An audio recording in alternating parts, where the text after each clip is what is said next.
Hey, welcome back to day 6 now of Project Me.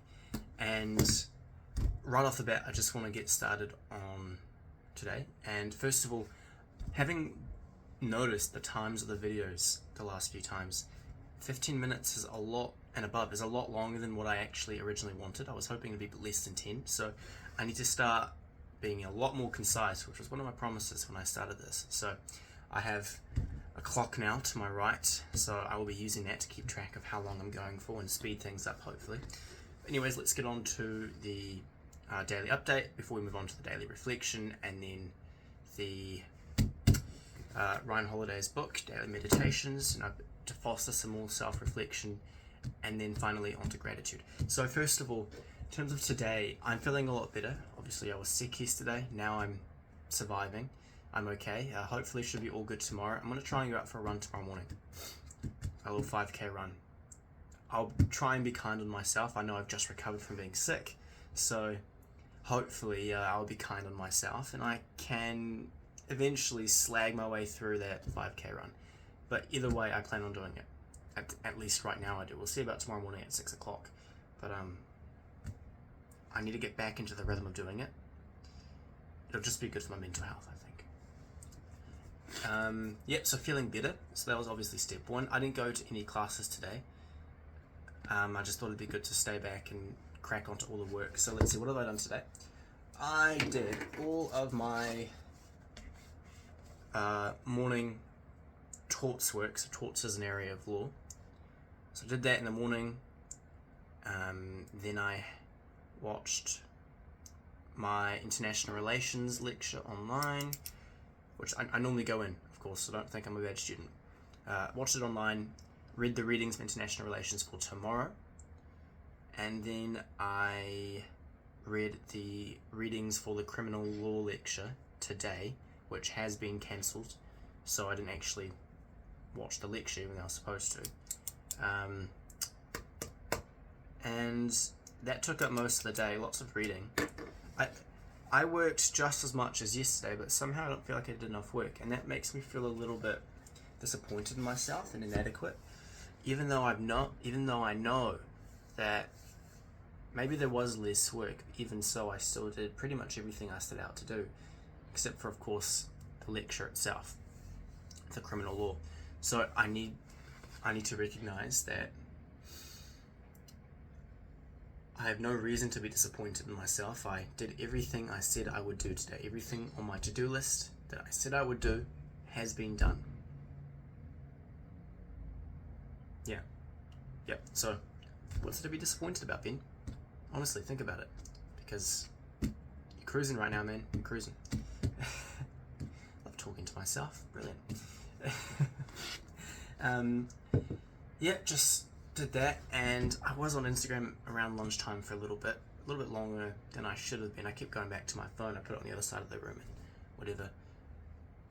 I just got trapped in the reels thing, you open Instagram for one thing, end up looking at a reel, and then 2 minutes later you realize, oh, I'm still scrolling, I need to get up, and then I got up. But a little bit frustrating being sucked back into that. God, I'd just uninstall it if all my friends weren't on it in the group chats and all that. It's so irritating, man. But hey, what can you do, right? What can you do? Okay, let's move on. Is there anything else I want to talk about? Any issues today? Anything I can do better at besides that?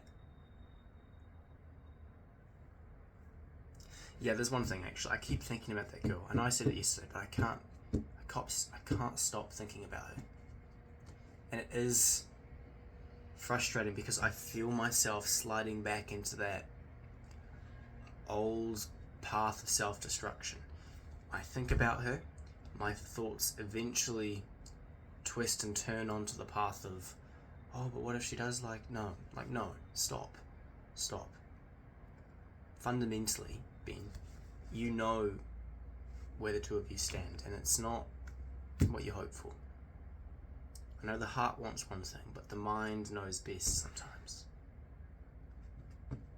And then, of course, when I thought that, I kept going back to this one Rumi quote, which is, the intellectual runs from love, but the whole business of love is to drown in the sea. Something along those lines. Rumi is a famous Persian poet. I think Persian. I don't cancel me if I'm wrong, but I know he's from that Iran area, and I know they've a lot of different ethnicities. So I'm really hoping he's Persian and not one of the other ones. I hope I'm right. In any case, I can't stop thinking about it, and it's really driving me up the wall. It's a little bit concerning, actually. Last thing I want is to just have it dwelling in my mind all the time, because that just leads you nowhere, leads you backwards, actually. So, in any case, let's move on to what Ryan Holiday has to say for today, and today is the 23rd. Thank you very much. April 23rd, 2024. Alright. The mind is all yours. Oh, well, this is going to be relevant, I can tell. A quote by Marcus Aurelius in Meditations. You have been formed of three parts, body, breath, and mind. Of these, the first two are yours insofar as they are only in your care. The third alone is truly yours. Yep. That's right. I have nothing to add to that, of course. Let's see what Ryan Holiday has to say. The body can be ravaged by disease or injured or disabled in a sudden accident. It can be imprisoned or subjected to torture. The breath can suddenly cease because a time has come or because someone has taken it from us. Breathing can grow laboured because of exertion or illness as well. But up until the very end, our mind is ours. It's not that the other two parts of life that Marcus mentions, our body and our breath, don't matter. They're just less ours than our mind. You wouldn't spend much time fixing up a house that you rent, would you? Our mind is ours, free and clear. Let's make sure we treat it right. That last bit especially, makes me think of that one quote. Not even a quote, just that old saying, treat you as if you were I'll restart that. Treat you as if you were your own best friend. Right? When your best friend messes up, when something goes wrong in their life, do you chastise them? No, you reassure them. You go, it's all going to be okay. I'm here for you.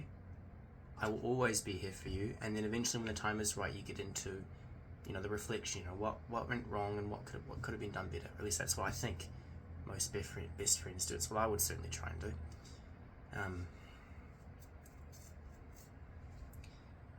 So, yeah, just treat yourself with kindness, I suppose. That's what it comes down to.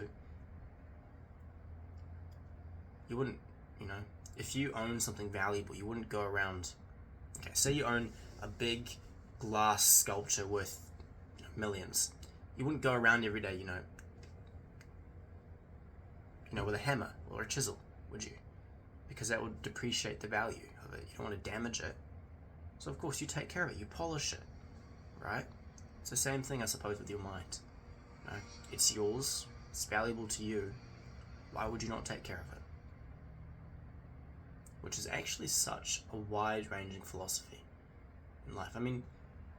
Marcus and Holiday try to apply it straight to the mind, but I think it applies just as much to the body as well. Take care of your body. It's the only one you have. And I don't mean plastic surgery. But anyways, I digress. Let's move on to gratitude. I realized yesterday that I forgot to do it. So we'll do 4 today, rather than 3, the normal. First of all, God, I'm glad for technology. It makes my life so much easier being sick that I can just, hop on the computer and do my work on there. I don't have to go all the way into lectures even though I'm sick, or bother a friend for the lecture notes because I'm sick and can't attend. Technology just makes things easier. It comes with its own downsides, of course, but by and large, I think it's been a pretty big blessing, at least in my case, being sick. Secondly, it was my dad's birthday yesterday. Really grateful for my dad.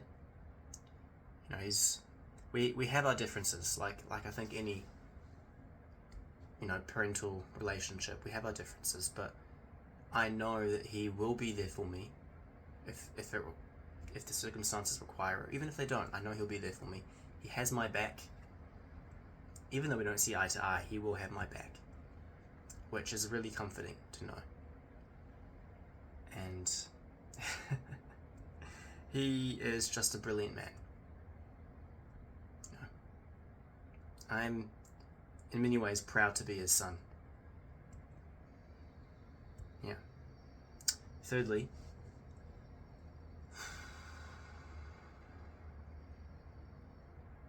I've said him before and I'll say it again, my best friend Max, what a guy. What a guy. He had a very difficult contract law test yesterday, and I know he pulled through because it's just the kind of guy he is. He'll be great. But really grateful to have him in my life, just a wonderful individual, and pushes me to do better, inspires me to do better. So props to him. And lastly,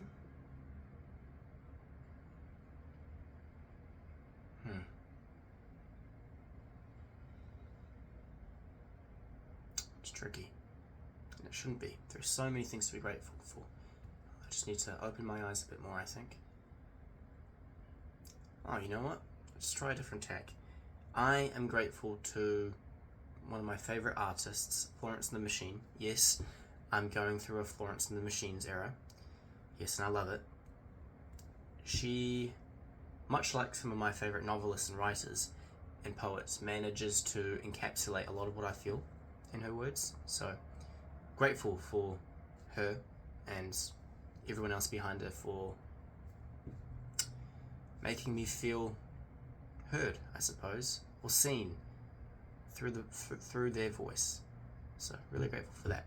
Anyways, we will leave it there, and hopefully see you tomorrow. Yeah, have a good one, guys. Cheers. See you tomorrow.